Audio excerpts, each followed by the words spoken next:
I have worked in the field of investigative criminology for more than 2 decades, and I have learned one truth that never changes. Evil rarely arrives at your doorstep in the form you expect. It does not always come with a weapon raised high or a threat shouted across the room. Sometimes it arrives in silence, wrapped in a smile appearing in the eyes of those who claim to love the very people they destroy. That is what I learned from the case of Tylee Ryan and Joshua Jackson Vallow, the 2 missing children who would later rewrite the boundaries of what I considered possible in a homicide investigation. My name is Miller. I have been called many things: detective profiler, investigator of religious extremists. This case, however, was unlike anything I had seen before because it did not begin with bloodstains or a crime scene. It began with an absence. The kind of absence that grows louder each day until it becomes a storm you cannot ignore. The official record states that 16-year-old Tylee Ryan was last seen on September 8, 2019. Her younger brother, 7-year-old Joshua Jackson, a boy everyone called Ty, was last seen on September the 23rd. Their mother, Lori Vallow, claimed for months that they were alive and safe. But whenever anyone asked to see them, she responded with a soft laugh that felt rehearsed, like someone telling a lie they had already convinced themselves was true. When I first entered the case, I spent hours reviewing the last known footage of the children, a family outing in Yellowstone National Park. The camera captures Tylee walking ahead, trying to keep her distance from the adults. Her shoulders are tense, her expression is guarded. You can almost sense her exhaustion, as if she had been carrying a secret far too heavy for someone her age. JJ walks beside Lori, small and fragile, holding on to her hand, not out of trust, but out of routine. He does not look up at her. She does not look down at him. It is a detail most observers miss, but investigators learn early that it is the small things that speak the loudest. When a child disappears, you typically expect panic. Parents flood police lines with desperate calls. Friends organize searches. Families cry on television. Yet in this case, there was only silence. Lori never reported her children missing. She never pleaded for help. She never posted their pictures online or called relatives asking if anyone had seen them. Instead, she traveled to Hawaii with a man named Chad Daybell, a self-proclaimed prophet whose teachings blurred the line between faith and delusion. At that time, most people did not know who Chad was. Investigators knew him through scattered rumors. A man who believed he could communicate with spirits. A man who claimed he could predict when someone's soul had left their body and been replaced by a dark spirit. He had built an underground following of believers who saw him as a visionary. Lori became one of his most devoted followers. And when she did, her world began to change in ways no one around her could understand. The first days of my investigation were a labyrinth of contradictions. Relatives insisted the children were missing. Lori insisted the opposite. Police requested proof of life, and Lori avoided every opportunity to provide it. At one point, she told investigators that JJ was staying with a friend. When we contacted that friend, she denied it. Lori then claimed Tylee was attending college out of state. No records existed to support this. Her stories shifted like sand under my feet, always changing, always slipping from one version to the next. What struck me most was the confidence with which she lied. Not the clumsy panic of someone trying to cover a crime, but the serene conviction of someone who believes she is beyond the reach of law or consequence. Her relationship with Chad had transformed her. She no longer behaved like a mother searching for her children. She behaved like someone following a script no one else could see. By the second week, I realized something chilling. There was no evidence that the children had ever left Rexburg alive. No medical visits, no school records, no sightings from neighbors, nothing except those final images from Yellowstone.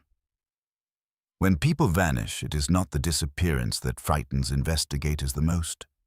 It is the void left behind. A void where there should be movement, noise, life. In the case of Tylee and JJ, that void was overwhelming. It felt engineered, constructed with intention.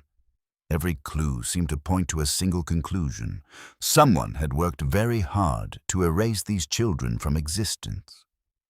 The deeper I went, the more I sensed the presence of something twisted beneath the surface, something darker than a simple missing persons case. There were whispers of apocalyptic beliefs, coded language between Laurie and Chad, references to people being taken over by demons or replaced by dark spirits. These were not metaphors. In their world, these beliefs justified everything. This was the beginning of the descent. The first chapter in a story where love turned into doctrine, doctrine turned into obsession, and obsession turned into murder. At this point, all we had were shadows. But as every investigator knows, shadows are cast only when something solid stands in their way. And so my search for the missing children became something else. It became a search for the truth behind the shadows, the truth behind the smiles Laurie wore every time she insisted that her children were fine. I could feel the truth approaching inch by inch like a storm building on the horizon. I knew that when the storm finally broke, it would reveal something horrific.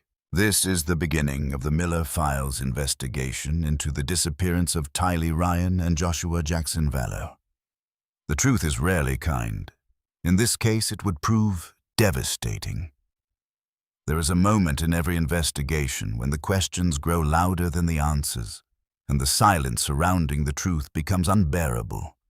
For me, that moment came when I shifted my focus away from the missing children and toward the adults who controlled the narrative. The deeper I looked into the lives of Laurie and the man she followed with absolute devotion, the clearer it became that this was not simply a case of disappearance. This was the anatomy of indoctrination unfolding in real time, and the roots of it stretched far deeper than anyone outside their inner circle had ever realized. When investigators first uttered the name of the man who had entered Laurie's life and altered its trajectory, I felt the sense of unease that comes when a case begins to expand beyond the visible horizon. His name had appeared in scattered notes, cryptic text messages and vague warnings from people who had once drifted through the same fringe groups that he commanded. To understand the fate of the children, I had to understand him. And the more I learned, the more I recognized that Laurie had not fallen into chaos by accident. She had been led there. My interviews with friends and acquaintances painted a portrait of a woman who had once been charismatic, confident, and restless. There was a pattern in her relationships long before she met the man who would become her spiritual anchor in all the wrong ways. She sought meaning. She sought validation. She sought a place where she could feel chosen. It is dangerous when a person who craves significance meets someone who claims the universe has given them a sacred mission. Their connection becomes a spark that can ignite an inferno. The man Laurie followed had cultivated an image of spiritual authority. He wrote books predicting the end of the world. He claimed to receive visions that revealed who would survive the coming cataclysm and who had already been taken over by forces of darkness. These ideas had no foundation in theology or doctrine.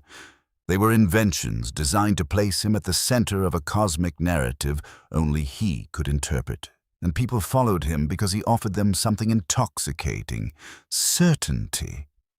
When Laurie met him, she did not question his visions.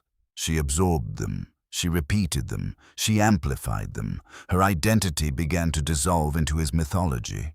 The first time I read their messages, I felt the shift immediately. These were not conversations between two ordinary people. They were declarations, roles, titles, predictions. They spoke of chosen missions and divine responsibilities and spiritual cleansings. They categorized people as light or dark, alive or undead, worthy or unworthy. And the most disturbing part was how quickly the children became assigned a place in this warped cosmology. My team reviewed weeks of communication between the two. There was an unmistakable transformation in Laurie's tone. Her affection for her children, which had existed in earlier messages to friends, was gradually replaced by a cold detachment.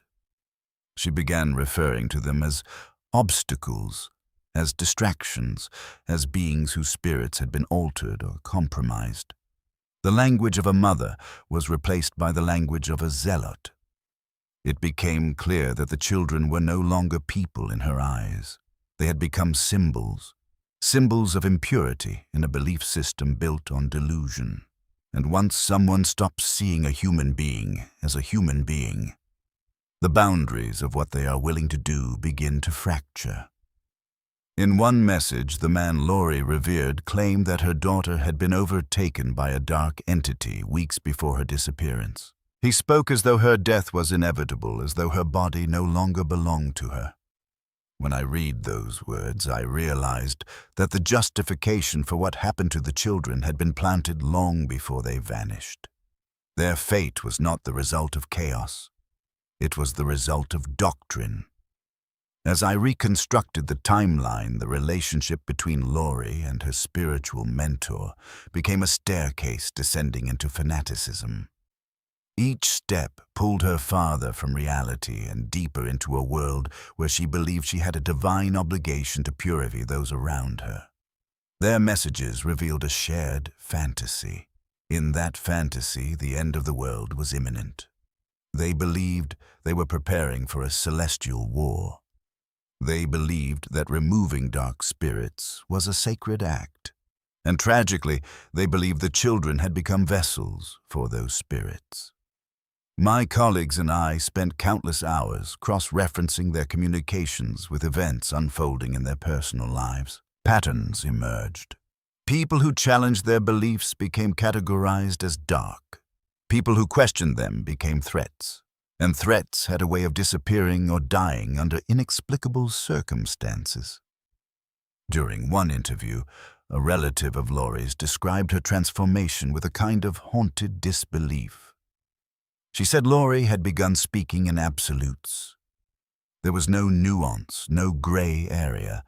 People were either chosen or condemned.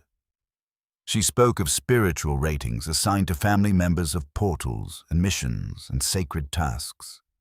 The relative told me that Laurie seemed euphoric, as though she had finally found a world where she felt significant. The tragedy is that in chasing that sense of divine purpose, she surrendered her humanity. The more I studied her descent, the more I felt the weight of inevitability pressing against the timeline. The children were not an accident in this system of belief. They were targets. Their existence contradicted the future she imagined for herself. They anchored her to a world she no longer wanted to live in.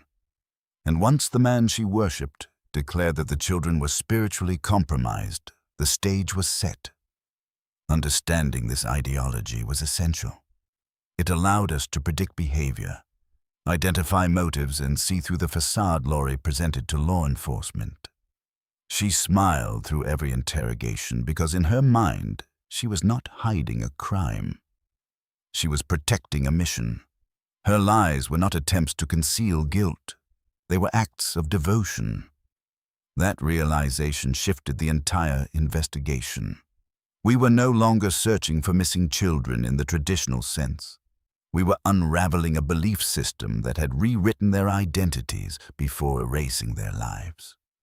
Every message, every cryptic journal entry, every recording became a piece of a puzzle that revealed how two ordinary children had become casualties of a delusional prophecy. At this stage in the investigation, I felt the storm intensifying. The truth was no longer a distant shadow. It was approaching rapidly, and with it came a certainty that the outcome would be far darker than anyone had hoped. I knew we were getting close. I also knew that whatever we would eventually find would mark the point of no return. This is the second chapter of the Miller Files investigation. The descent continues, And with each step deeper into the doctrine that consumed Laurie, the fate of the children becomes clearer and far more horrifying. There is a point in every investigation where the ground beneath your feet begins to shift, and the story you thought you were chasing becomes something far more sinister. In the case of Laurie and the man she trusted as a prophet, that shift came when the deaths surrounding them began to form a pattern. A pattern so deliberate and so methodical that it became impossible to ignore. What had once appeared to be a chaotic series of tragedies slowly revealed itself as a chain. Each link forged with purpose, each death moving the pair closer to the world they believed they were destined to inhabit. When I reviewed the early timeline of the case, I noticed that the disappearance of the children was not the beginning. It was the midpoint. Long before anyone realized the danger the children were in, the universe around Laurie had already begun collapsing into something dark. People who stood between her and the man she followed fell one by one, each death creating a space where the next act of devotion could occur. I did not know then just how calculated it truly was, but with each interview and each autopsy report, the truth revealed itself like a photograph developing in a dark room. The first death that mattered to the investigation was that of Charles Vallow. He had been Laurie's husband and one of the first people to sound the alarm. He had warned police that something was wrong. He had told friends that Laurie believed she was chosen by higher beings. He had confided that she claimed their children were no longer human. When he was killed, the explanation given was self-defense.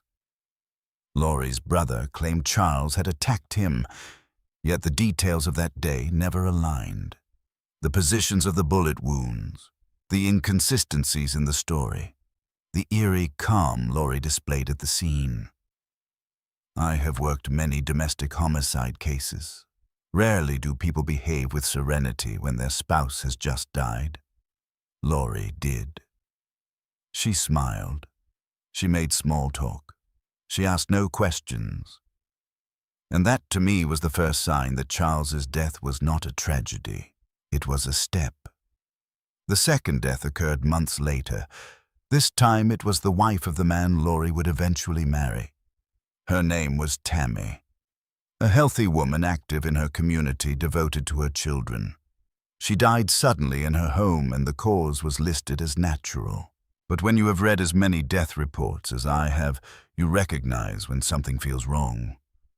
People rarely die naturally at her age, especially without warning signs. Her husband did not request an autopsy. He accepted her death and remarried within weeks. The speed of it all created a sense of inevitability that pressed against my ribs as I reviewed her file. If Charles's death had cleared Laurie's path, Tammy's death cleared his. What disturbed me most as I reconstructed the timeline was the proximity of these deaths to the escalating communications between Laurie and the man she followed. Their messages were not simply spiritual fantasies, they were blueprints. They assigned roles to people in their lives.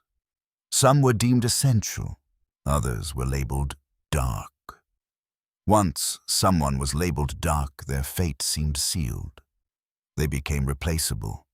They became expendable. I remember the first night I read through a series of messages in which the pair discussed people around them as though they were characters in a story they controlled.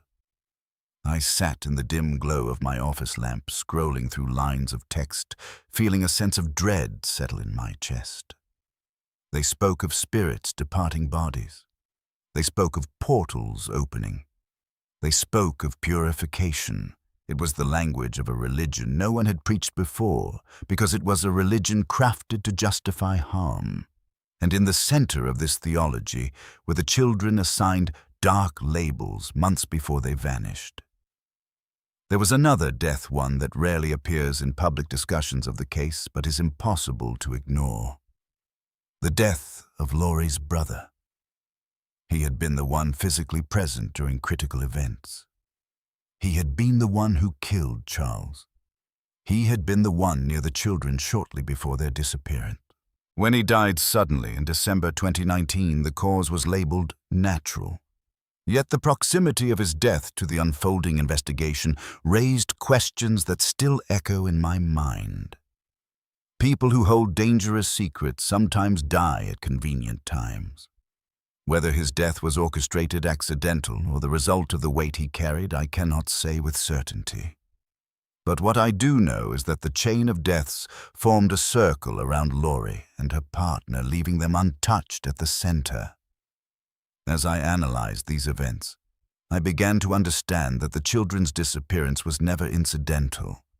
It occurred in a universe where loyalty was measured by obedience to doctrine, where dissenters became enemies, and where enemies ceased to exist. The children were not the first casualties. They were the final ones. In interviews, relatives described a growing sense of fear as Lori's beliefs intensified. One relative told me she felt as though Lori had become a stranger, someone who looked like the woman she once knew, but carried a different soul. She said that conversations with her felt scripted, as though Lori was speaking lines written by someone else. She said Lori talked about missions and battles and energies that only she could sense. And she said that when she expressed concern about the children, Lori's eyes grew cold in a way she had never seen before. By the time the children vanished, the world around Lori had already been reshaped by loss. People closest to her were either dead, pushed aside, or deemed spiritually compromised. It was within this atmosphere of collapsing relationships and rising fanaticism that the final act began. The deaths that preceded the disappearance were not isolated incidents. They were milestones in a descent into delusion that consumed everyone in its path. As an investigator, I have always believed that understanding motive requires understanding environment. This environment was one where prophecy overshadowed reality, where belief outranked morality, and where each death was rationalized as part of a larger cosmic plan. The tragedy is that none of these people realized they were characters in a story that existed only in the minds of two individuals. By the close of this chapter of the investigation, it was clear that the storm surrounding the children had begun long before they disappeared. Their fate was intertwined with the deaths that came before them. And as I prepared to move deeper into the case, I knew with certainty that the answers we were seeking would not be found in the living. They would be found by following the trail left by the dead. This is the third chapter of the Miller Files investigation. The shadows surrounding the children are growing sharper, and the truth that awaits is darker than anything uncovered so far. There comes a moment in every investigation when the truth is no longer a distant silhouette, but a shape forming right in front of you, urgent and undeniable. In the case of the missing children, that moment arrived when every trail I followed ended at the same place. A void. A silence too deliberate to be accidental. A hollowed-out space in the world where two children should have been, but were not. It was then that the investigation shifted from gathering clues to hunting ghosts. Ghosts not of the dead, but of the lies woven to hide what had been done. What made this phase of the investigation uniquely unsettling was that the people at the center of it did not behave like fugitives. They behaved like pilgrims. They moved with confidence, as though guided by prophecy rather than fear of the law. When we discovered that the mother and her spiritual partner had left Idaho and reappeared in Hawaii, it felt almost theatrical, as though they believed they had entered a new world where earthly consequences could not touch them. They walked beaches lined with tourists. They smiled for photographs. They made no attempt to conceal their faces. It was as if the disappearance of the children existed only in our world, not in theirs. When law enforcement attempted to question the mother, she responded with the same serene certainty she had displayed at earlier stages. She insisted the children were safe. She refused to reveal where they were.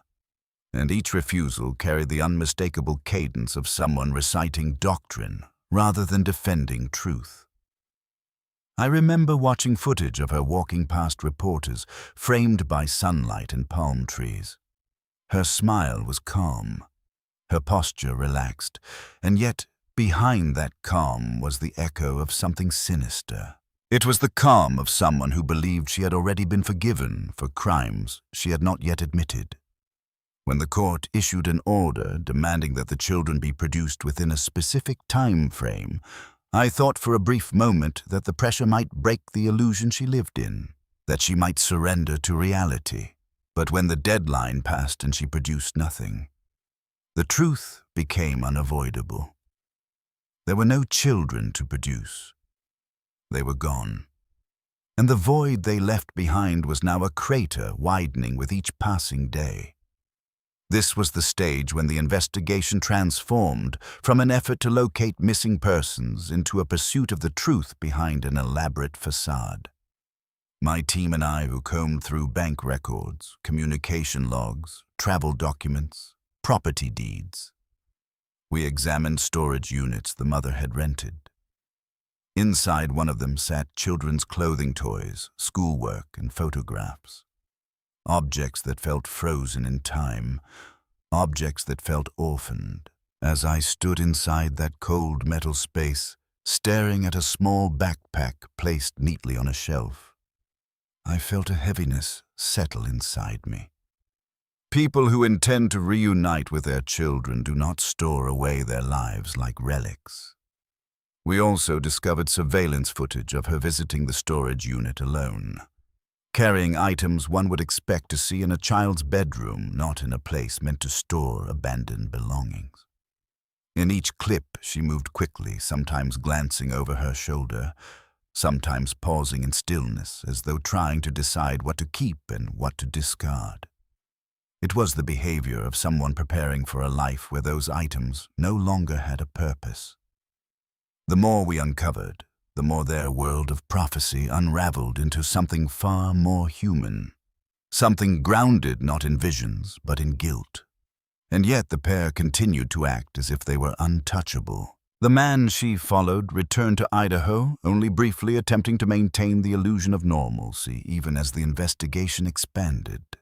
Their communications, once filled with elaborate spiritual metaphors, became sparse. Their silence was not the silence of peace. It was the silence of people who knew that time was running out. As pressure mounted, the public began to take notice. Their faces appeared on national broadcasts. The story of the missing children ignited fear and fascination across the country. People demanded answers. Reporters camped outside doorways. Family members pleaded on camera. But through all of it, the mother remained detached, as though insulated by an invisible doctrine that shielded her from grief. One moment stands out vividly in my memory. A reporter approached her and asked simply and directly, "Where are your children?" She smiled as though asked the most trivial question in the world. She did not appear confused. She did not appear distressed. She appeared certain. It was the certainty that chilled me. It was the certainty of someone who believed her reality was superior to the one the rest of us lived in. When she was finally arrested in Hawaii for failing to produce the children, her expression did not match the occasion. Most parents arrested in connection with their missing children break immediately. They plead, they cry, they collapse under the weight of what they fear has happened. But she did none of that. She walked with composure. She spoke politely. She behaved as though she were stepping into a role she had always expected to play. It was then that I understood fully the depth of the delusion she inhabited. She did not see herself as a suspect. She saw herself as someone chosen, someone protected by forces the rest of us could not see. While she sat in custody, the investigation intensified. We retraced every step taken by both individuals in the months before the children disappeared. We analyzed their purchases, their internet searches, their travel patterns. We uncovered evidence of tools and materials that would later become crucial in understanding the fate of the children. The pieces were there, scattered across states waiting to be assembled. And as we worked to assemble them, a picture began to form. A picture so grim that even seasoned investigators found themselves pausing to breathe. In every major case, there is a moment when hope fades into resignation. For me, that moment came during a late-night review session when I realized we were no longer asking whether the children were alive. We were asking where their remains had been taken. It is a question that crushes the air from a room. A question no investigator wants to ask. But when every fact points in the same direction, denial becomes impossible. This was the turning point. The stage where the hunt for answers accelerated. The stage where the illusions that had protected the suspects began to crack. And the stage where the storm that had been building since the first day of the investigation finally reached its peak. This is the fourth chapter of the Miller Files investigation. The search is closing in. The truth is no longer hiding in shadows. It is beginning to bleed through the cracks. There is a moment in every investigation where the world seems to hold its breath. A moment when the final pieces align, when the storm that has been gathering for months finally breaks and exposes everything it has been hiding. For us, that moment came on a gray morning in June, when the search that had stretched across states and seasons led us back to one quiet piece of land. A place that looked harmless, a place that held the answers nobody wanted to find. The search warrant had been prepared with precision. The teams were briefed. The equipment was ready. I stood among investigators, agents, and forensic experts as the sun tried to push through a sky that seemed determined to stay dull. The property felt unnervingly still. There are locations that seem to absorb the energy of the people who enter them, places where silence feels heavier than sound. This was one of them. As our teams began scanning the ground, a strange anticipation settled over everyone present. It was not hope. It was not dread. It was something in between, a suspended awareness that the truth was near. Minutes passed, then hours.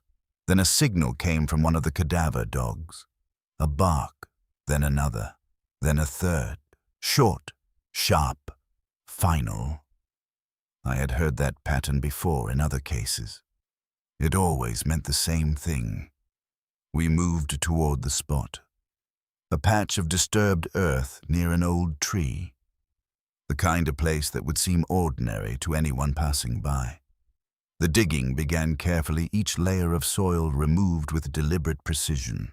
And then within minutes, something appeared. A fragment of plastic, a shape beneath the dirt. The earth began to give up what it had been forced to hold. The first remains were small, wrapped, bound, contained in layers meant to delay discovery but not to prevent it. When the body of the young boy was finally lifted from the ground, there was a stillness among the team that I will never forget. Even the wind seemed to pause. The child had been buried with no tenderness, no ritual, no farewell. He had been hidden like an object discarded into the earth by hands that should have protected him. I stepped back for a moment, letting the weight of it sink into my bones. In cases like this, there is always a risk that the details will harden you. But standing there watching the small form being handled with reverence by the forensic team, I felt something different. Grief.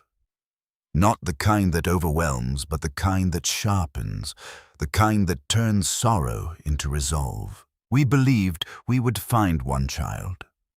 We did not expect the second so soon.